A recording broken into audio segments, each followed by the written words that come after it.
Thank you. Well, as I look out at this room, if I had one word, it would be wow. And I think if I had two words, it would be double wow. I can tell you in all candor, New York does not have one of these. And it is an honor to be welcomed into this room and to this tradition that's 48 years young. It is an honor to be surrounded by people who come together for this kind of event and remind me and remind us and remind anyone, and that's a lot of people who are paying attention, what a remarkable city Chicago is. And I start this morning by remembering my roots, and thank you for reminding me of them here in this kind of setting. Very special indeed. Now, I promised to speak about, and I will, because I was raised right, so when I promise something, I try and deliver it, how answering the world's oldest question can help make us better leaders in our own lives, in our many communities, and in fact, in the world. Though I realize as I stand here this morning, even though it's true I am a rabbi, there is a divide between clergy and non-clergy in this event. And I will side with the mayor by not asking you to close your eyes as I begin to talk. And I will address that notion of answering the world's oldest question, but first a story that will help focus on why that can be so difficult to do. 8 or 9 years ago, when our now 17-year-old daughter was in 3rd or 4th grade, she came home one day, threw her backpack on the ground in the family room, and stormed off to the computer. And she sat there pounding away at the keys, playing some game. My wife is kind of taking this in. Our daughter, Dasi, hadn't said hello, hadn't said anything, and was hitting those keys so hard, as my wife said, she thought her fingers were going to go through the desk. She gingerly said, "Hi, honey, what's wrong?" My daughter whipped around and said, "It's not fair, Mommy." What's not fair? There's just so much work to do. I have so much homework in that bag that it's not possible to get it done. I have so much stuff that my teachers expect of me, it's not possible to do, and someone's going to be angry at me, so I'm not doing any of it. I suppose in a twisted way that could have been a moment of pride watching our kid game the system, but not so much. My wife looked at her and said, "Well, you know, we're here to help you. And if it's true that you can't get through all the work, we'll even write you a note, but let's make a serious effort, and it'll be okay. Don't worry about finishing. Worry about starting." "I'm not doing it." "Well," my wife said to her, "if I were you, I would take advantage of the help and start your homework." And she turned around and said, "No, if you were me, you'd be doing exactly what I'm doing." And it's so true. And we all do it. We all frame things by saying words like, "if I were you," and what we really mean is, "if you were me." Now, it makes us feel better to say, "if I were you," but what we really mean is, if you were me, you would do what I do, which is true, except the person isn't me, the person is them. Now, that, every time it happens, is really a conflict that happens because we're more interested in who we are than almost anything else. But if we could shift from a fascination, especially in matters of faith and politics, in matters of community building and peacemaking, if we could shift from an obsession with who we are to the world's oldest question, we could make enormous breakthroughs. So what's the world's oldest question? Well, since I'm Jewish, the answer is there's more than one right answer. But the answer for this moment takes us back to a narrative probably everyone in this room knows, the Genesis story. So at least from the perspective of the Hebrew Bible, it's the world's oldest question. Adam and Eve have eaten the fruit of the tree, and they're hiding in the garden because they know God is not so happy. And they hear God's footsteps in the garden, and God calls out, "Where are you?" First question in human history. Where are you? And Adam and Eve never answer. Adam kind of looks at God and says, "She made me do it." And Eve looks at Adam and God and says, "The snake made me do it." But no one ever answers that question. Where are you? And that question hangs in space and in time, according to the biblical narrative, for 20 generations. No one answers that question from the time of Adam to the time of Noah. And no one answers that question for 10 more generations, from the time of Noah to the time of Abraham. And finally, in the time of Abraham, God calls out to Abraham, and Abraham answers with a single word in Hebrew. The word is hineni. In English, "Here I am." And that ability to answer, "Here I am," becomes the pivotal point in the biblical narrative. Now, what took so long? 20 generations to answer a seemingly simple question, "Where are you?" Adam and Eve can't answer it. Noah and his children can't answer it. And finally, Abraham says, "Here I am." Why is it so hard to answer that question, that it took so very long? I think because, and it's why it's the first question and why it's the question every one of us must strive to answer over and over again. Not who we are, but where we are. Because to answer who we are means we can look entirely inward and pay attention to nothing else. I am me. That takes us back to "if I were you," which really is "if you were me." Because when you're obsessed with notions of identity that are based simply on who you are, you don't have to pay attention to who anyone else is. But to answer "where are you," you gotta look out. Where is a question of location. And location is always in reference to someone else, something else, someplace else, some other idea, the awareness that this is not the world. This is the world. And to answer where we are, not to settle for who we are, because in the end, who we are is just reproving over and over again that which we already believe. But where we are is about building relationships. Where we are means we cannot be who we most long to be without each other. Where we are demands knowing that wherever we stand, there is someplace else we could stand. Where we are is about knowing that whatever we most deeply believe, there are other authentic beliefs that are possible. Where we are is about the fact that we will never achieve our most grand dreams by ourselves and for ourselves. The only shot we have is to do so together for each other. That's what it means to answer the world's oldest question. And it can be shot through every piece of our lives, the political, the spiritual, and the personal, and when it is, we do achieve greatness. Imagine if it really is about where we are, if it really is about relationships to each other, a politics of relationship.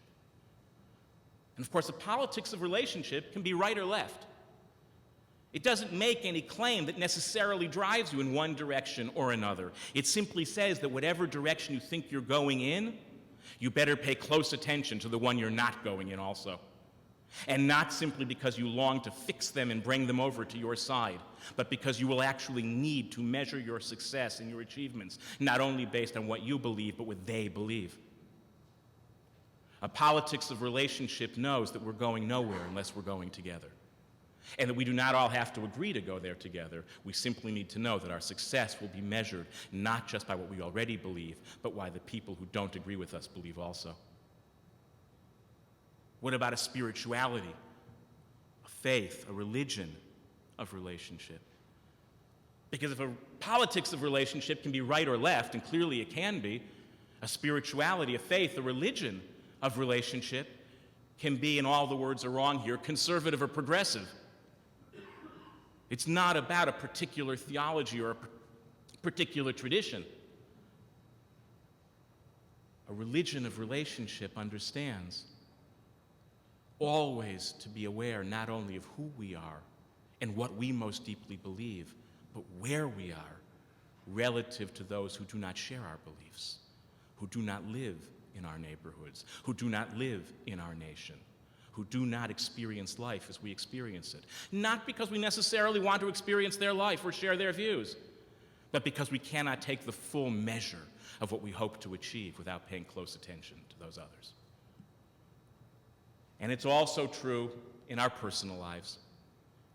And every once in a while you have these moments that remind you of it so clearly you have to share them. So one more brief story. I had the honor about 6 weeks ago of serving as the teacher for a 5-day retreat for a group of 30 pastors from around the nation. Most of them are Presbyterian ministers, though as they said, we let a few of the others in too. And I said, well, how other? And one of the conveners said, oh, we even have an Episcopal priest. Now, over the course of these days, this is a group that's been together for 30 years, I began to learn they have a lot of traditions built up together. They come from all over. They had originally done their doctorates together and found that they loved studying and growing together so much that they would come together every year and have been doing so for about 3 decades. They come together on Sunday evening and stay together until Thursday morning, and Wednesday night is the night they all go out. Now, this is Texas. This is 2 hours from San Antonio in the hill country, and going out means going to a honky-tonk. I grew up in Chicago. I lived in Israel. I live in New York. Not a lot of experience with honky-tonks. So the question each day was, you are coming with us, aren't you? And I kept saying, of course, because I genuinely wanted to go. And then Wednesday night, at dinner, you could feel the energy about going out to this place and the swapping of stories, including that in many years past, people just stayed out all night until the Thursday morning session. And people began to ask me questions like, do you like tequila? You're laughing. The next question was, have you ever had it from something other than a glass?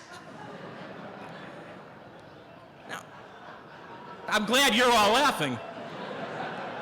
I was getting nervous, and I'm not a prude.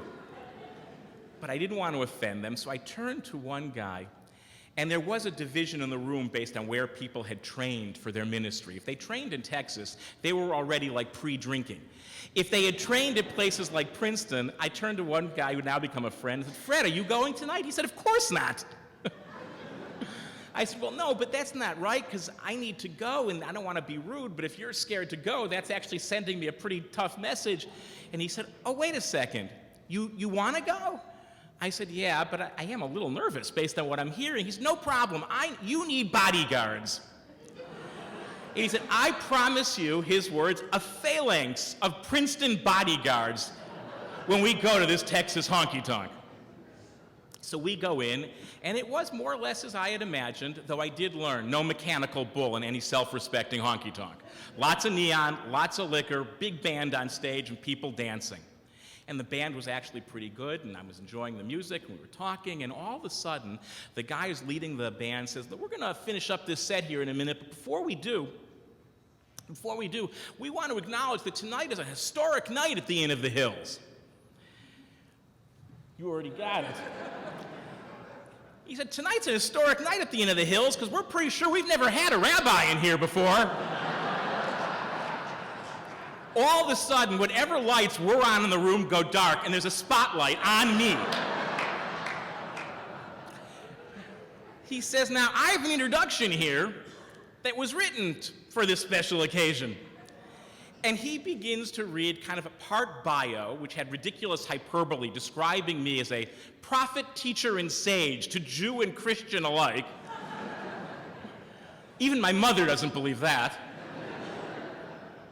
And then began to rehearse or review some of the key lessons we had explored during the week. So now the work of 30 ministers and a rabbi is being shared in a honky-tonk with a couple of hundred people. And the band leader, the lead singer, says, and we want to sing a special song for our rabbi guest. And they start to play a few chords, and I know the song. It is a song by someone you may or may not know, a guy named Kinky Friedman and his band, the Texas Jew Boys. It's a real band. And the song they begin to launch into is a song called They Don't Make Jews Like Jesus Anymore. Now,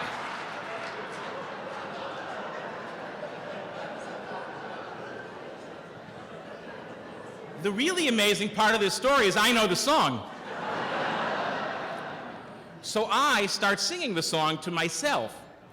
Only the band notices that I know the song, and yes, you can see where this is going. I end up on stage with the lead singer in a Texas honky-tonk, having been introduced the entire room as a rabbi, singing, They Don't Make Jews Like Jesus Anymore.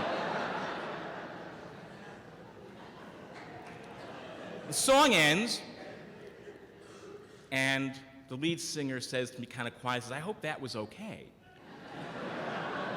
And I said, it was great. And we'll get to why, because believe me, almost nothing in my life prepared me for that to be great. And I said, but the joke's kind of on you and the band. He said, what do you mean? I said, well, you see that crowd down there that put you up to this? He goes, yeah. I go, they're all pastors. He goes, no, they're not. I said, yes, they are. And I'll tell you something, they're 30 of the most interesting pastors you'll ever meet. So while it's not my business, really, to tell you so, if you're looking to talk to a person of faith who will really be interesting, why don't you let me buy you guys a beer and sit down and find someone to talk to at that table? And I did go off to the bar, and I knew my job was not just to buy beer, but to buy tequila, so I had a big tray of tequila. And as I turned around, what I saw was every member of the band was now talking to one or two of those ministers. And I had the privilege of serving the drinks while they had conversations that, as one of them said, my wife would not believe I am doing this, but she would be so proud of me. Thank you. Now, if all we ever think about is who we are, a rabbi standing on a stage singing, They Don't Make Jews Like Jesus Anymore is not likely to happen. What allowed that to happen, what allowed every person in that place that night to cross some kind of boundary while maintaining their integrity, from the people at the bar who refused to let us buy our drinks, from the people at the bar who were shouting, L'chaim, Rabbi, am I saying that right? To the members of the band who hadn't had a religious conversation, as he said, since he was a kid in church, to me singing that Kinky Friedman song, which is one thing to laugh about and another thing to sing in public if you think about the words, all happened because of people's willingness to think not just about who they are, but where are they? With whom are they standing and sitting? What experiences and relationships have they created that take them beyond the typical borders without asking them to forgive or forget one iota of who they are at the most particular level of their faith or faithlessness? Who we are is critically important. But when it's combined with the willingness to answer that oldest question in the world, where are you? Will you take stock of those who are not you? Will you notice who they are and where they are? When we combine that who we are with that question of willingness to answer, where are you? We can change the world. And there's 600 proofs of that already in this room. So I will end where I started, by saying thank you.